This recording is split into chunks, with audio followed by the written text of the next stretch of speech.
ಇದು ತುಂಬಾ ತೊಂದರೆ ಕೊಡ್ತಿದ್ಯಲ್ಲ. ಎಷ್ಟು ಶಬ್ದ, ನನಗೆ ತಲೆ ನೋವ್ತಿದೆ. ನೀನ್ ಯಾರು? ಯಾಕೆ ನನಗೆ ತೊಂದರೆ ಕೊಡ್ತಿದ್ಯಾ? ನನಗೆ ಕೋಪ ಬರ್ತಿದೆ. ನಾನ್ ಗೊತ್ತಿಲ್ವಾ? ನಾನೊಂದು ಜೇನುಹುಳ. ಹುಳುಗಳನ್ನ ನೋಡಿದ್ದೀನಿ, ಆದರೆ ಜೇನು ಹುಳುಗಳನ್ನ ಕೇಳ್ತಿರೋದು ನೋಡ್ತಿರೋದು ಇದೇ ಮೊದಲು. ನಂತರ ಇರೋ ಜೇನುಹುಳುಗಳೇ ಜೇನನ್ನ ಮಾಡೋದು. ಜೇನು ಏನದು? ಬಾ ತೋರಿಸ್ತೀನಿ.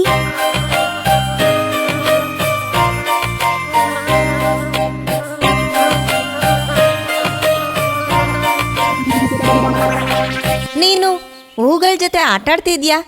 ನಾವು ಎಲ್ಲಿಗೆ ಹೋಗ್ತಾ ಇದ್ದೀವಿ? ನಾವಾ? ನಮ್ಮನೆಗೆ. ನೋಡು, ನಾವು ಬಂದೇ ಬಿಟ್ವಿ. ಎಲ್ಲಿ ಎಲ್ಲಿ ನಿನ್ ಮನೆ? ಅಲ್ಲಿ ಮೇಲ್ಗಡೆ ನೋಡು.